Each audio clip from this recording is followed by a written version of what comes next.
Yeah,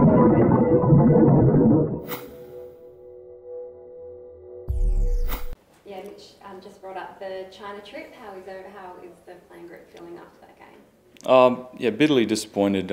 We've had a tough, a tough couple of weeks because of the bye.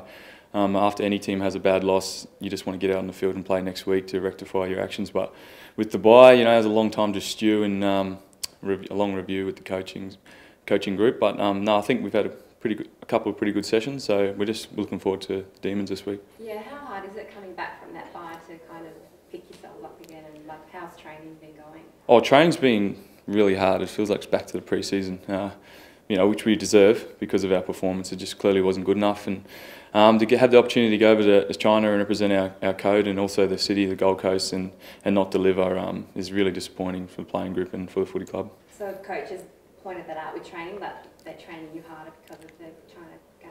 It was more about how we went about it, our contested football and our tackling. It just wasn't up to AFL standard, and we got what we deserved on the training track and back to pre-season. So it was a good little touch-up to get our bodies right and be switched on for Melbourne, who are no doubt in some pretty good form. After that Giants loss earlier in the year, you get your session, I think it was the Tuesday session, you were pretty physical and there's a lot of wrestling and that sort of stuff. Is that a similar sort of mindset for this week, to try and recapture that physicality? Yeah, it is, but that's the disappointing thing. We shouldn't have to do that every week. As AFL athletes, we have to deliver that sort of brand of football every week. And as a Gold Coast footy club, we want to be respected, and to be respected, you need to be consistent and hard to play against. And we clearly haven't been like that this year. We've had some really good wins, but some really disappointed losses. So, and I think come back to our training. If we can sort of train at a consistent level, we can be able to be more consistent on field.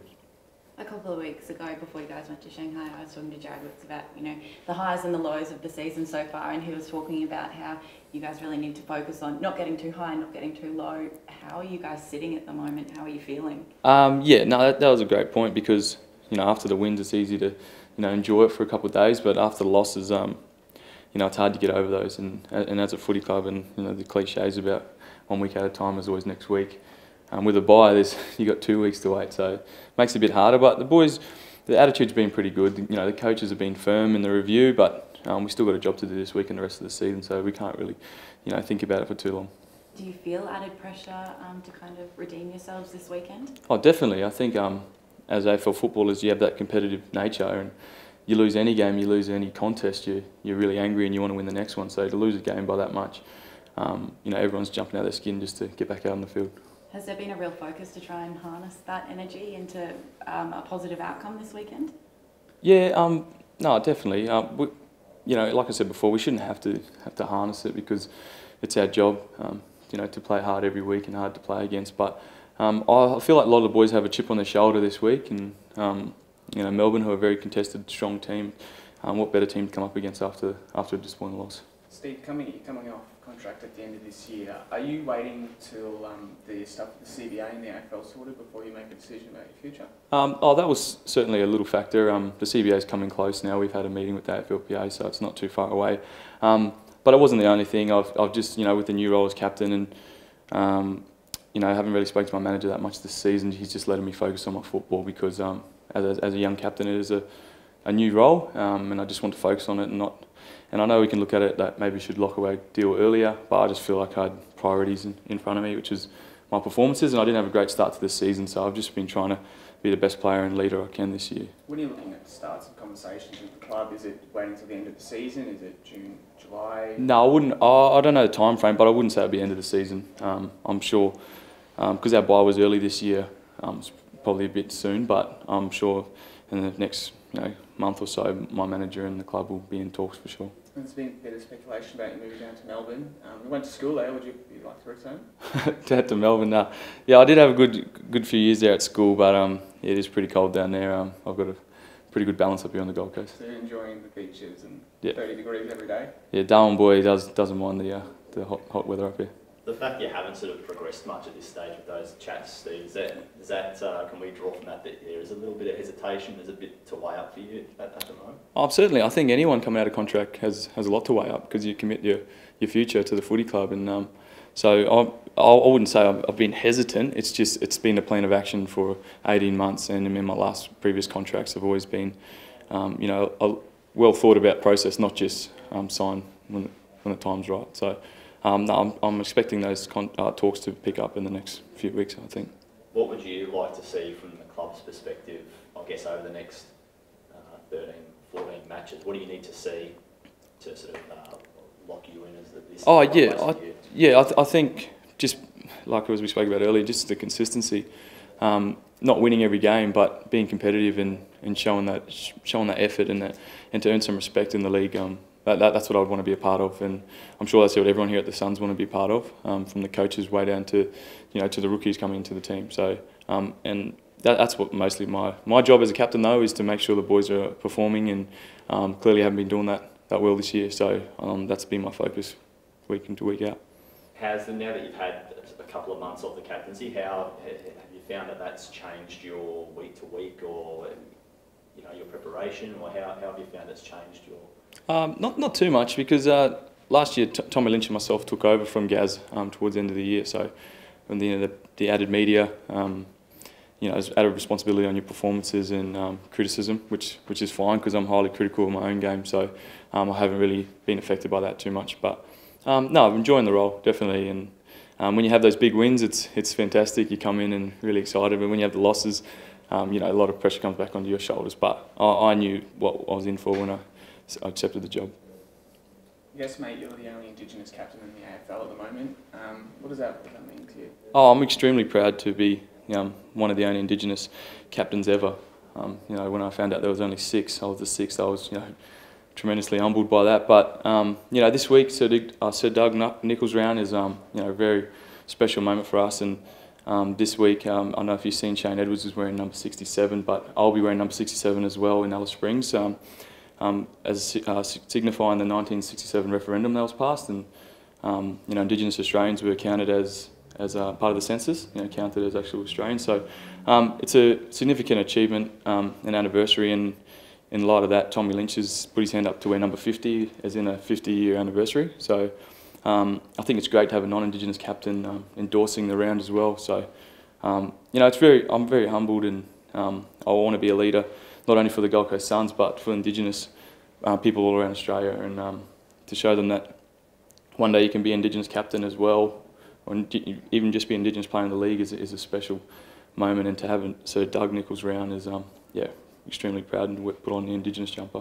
Is that something you and Tom spoke about, or how did that come about, wearing the 67 and the 50? Yeah, I spoke with Tanya Hosh at the Captain's Day. She's on the commission now. About the possibility of doing that, and she was all for it, and then Tommy Lynch is really interested in saw the Indigenous history, and I've over the years I've taught him some things, and when I told him about the 67 and that, I can't actually remember who had the idea, but somebody, because we're co-captains, we thought it'd be good to have an Indigenous and non-Indigenous captains do something for the round, and he was more than happy to wear number 50, and I think that's a great show of his character as a player and as a person. So what better guy to have alongside me every week, and I'm sure he's really excited about Indigenous round as well. Is that a real reflection of the team in whole? It seems you guys kind of always speak so highly of one another, no matter who it is, and is that a real reflection of the mentality in the group? Yeah, we have a really tight group, and that's why these losses hurt so much, because everyone's feeling it, and we are very close, and we've been together a long time. Tom and I have come in the same time. We're still here together, and we're a very caring team, and I think that's why we get down so much with losses. But unfortunately, we got to get back on the horse and put on performances, because it doesn't matter how much you really care. It's good you got to show it on the field for the members, supporters, and the staff as well. So we'll be just looking forward to doing that this week. I guess, Steve, growing up in Darwin, it's a pretty big Indigenous population. What were the pathways like for you and other Indigenous athletes going from playing grassroots footy to the AFL? And do you think there should be better infrastructure or better structures in place to help that process? I was probably pretty lucky. I obviously had idols like Michael Long and Michael McLean, who went down to Melbourne and tried to make a career of themselves as a young person, which would have been heaps more difficult than I had. But I had the flying boomerangs, came in when I was about 15, so I went down to Melbourne for the first time. Then we went to South Africa, and it was pretty crazy, sort of 12 months, coming from Darwin in particular. And then obviously that opened me up to get into the AIS, and I got a scholarship down to Melbourne, so those pathways are certainly there, and I know the Indigenous programs around Australia are really picking up, and that's why you're seeing a lot more Indigenous players in the AFL. So our job as leaders, Indigenous leaders, is to keep them in the league, and that's why with these Indigenous camps we try and pass on some advice to, there's going home factors and there's homesickness, but every player has that problem, and we just want to keep them in the game as long as we can. I guess post-footy, would you like to see a couple more pathways and structures put in place? I think there's only 3 coaches in the AFL at the moment. Yeah, I definitely would like to see more coaches in the AFL.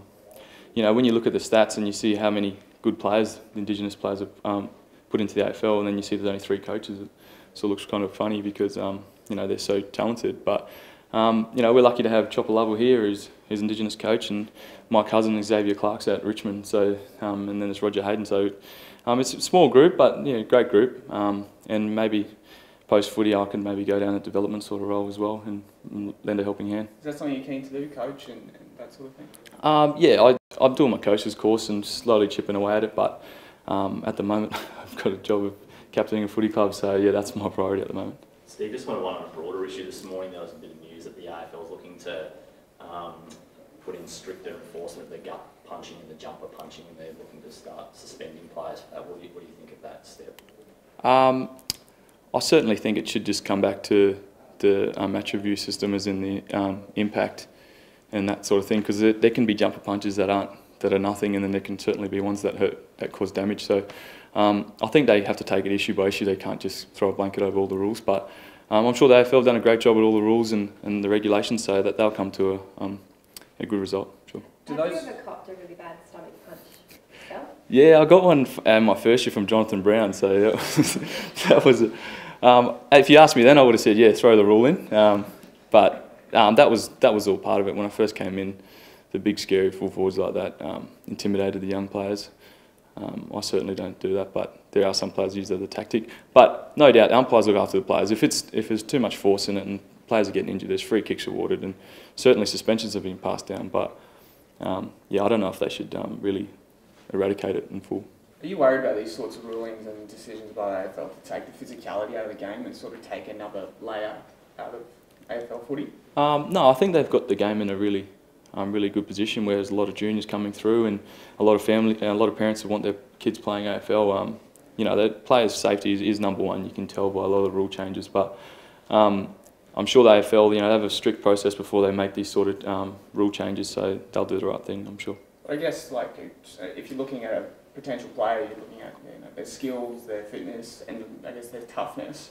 By taking away the physicality, potentially, wouldn't that take that aspect of the game away? No, I disagree with that.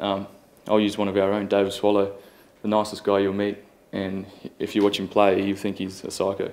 He's crazy. But that's the thing, you can be physical without having to throw jumper punches. It's a totally different thing. Don't cloud that at all. You can be hard at the football and be considered a tough player without having to throw any punches, that's for sure. Maisie, what does it mean to you actually go back and play in the Northern Territory? Yeah, no, it's great. What a place to play Indigenous round. Would have been good to play in Darwin, hometown, but Alice Springs is great. I've got a lot of friends and family there, and I'm sure a lot of the boys haven't been to Alice Springs, so that'll be a bit of an eye opener.